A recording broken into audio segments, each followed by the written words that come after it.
Hello guys, ഇന്ന് നമ്മൾ discuss ചെയ്യാൻ പോകുന്നത് അണ്ടർ സ്റ്റിയറും ഓഫ് സ്റ്റിയറും തമ്മിലുള്ള ഡിഫറൻസ് ആണ്.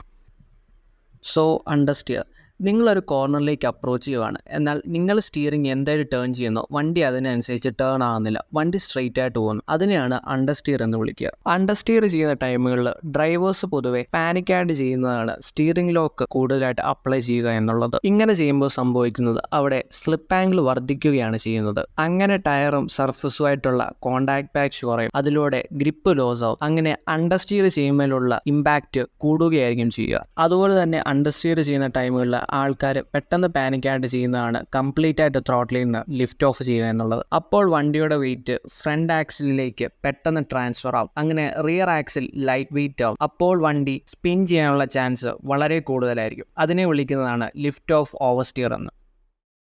സോ ഓവർ സ്റ്റിയർ, നിങ്ങളൊരു കോർണറിലേക്ക് അപ്രോച്ച് ചെയ്യുവാണ്. നിങ്ങൾ കോർണർ ടേൺ ചെയ്യാൻ വേണ്ടി സ്റ്റിയറിംഗ് ടേൺ ചെയ്യുന്നു. എന്നാൽ നിങ്ങളുടെ വണ്ടി നിങ്ങൾ ടേൺ ചെയ്തതിനേക്കാളും ഷാർപ്പായിട്ട് ആ കോർണറിൽ ടേൺ ആകുന്നു. അതേസമയം നിങ്ങളുടെ വണ്ടിയുടെ റിയറിലെ ഗ്രിപ്പ് ലോസ് ആകുന്നു. അങ്ങനെ റിയർ ആൻഡ് ടെയിൽ ഔട്ട് ആകുന്നു. അതിനെയാണ് ഓവർ സ്റ്റിയർ എന്ന് വിളിക്കുന്നത്. ഓവർ സ്റ്റിയർ പൊതുവേ നടക്കുക റിയർ വീൽ ഡ്രൈവ് കാസിലായിരിക്കും. ഹൈ സ്പീഡിൽ കോർണർ അപ്രോച്ച് ചെയ്യുകയോ അതോടൊപ്പം ഒരു കോർണർ വളരെ അഗ്രസീവായിട്ട് ആക്സിലറേറ്റ് ചെയ്യുന്ന വഴി റിയർ വീലിന്റെ ഗ്രിപ്പ് ലൂസ് ആകുന്നു. അങ്ങനെയാണ് ഓവർ സ്റ്റിയർ നടക്കുക. അതുപോലെ ഒരു ഡ്രൈവർ ഇന്റൻസീവ്ലി ഓവർ സ്റ്റിയർ ചെയ്യുന്നതിനെയാണ് പവർ സ്ലൈഡ് എന്ന് വിളിക്കുക. പവർ സ്ലൈഡ് ചെയ്യുന്നതിലൂടെ ഒരു കോർണർ നമുക്ക് ക്വിക്കായിട്ട് ടേൺ ചെയ്യാൻ പറ്റുന്നതാണ്.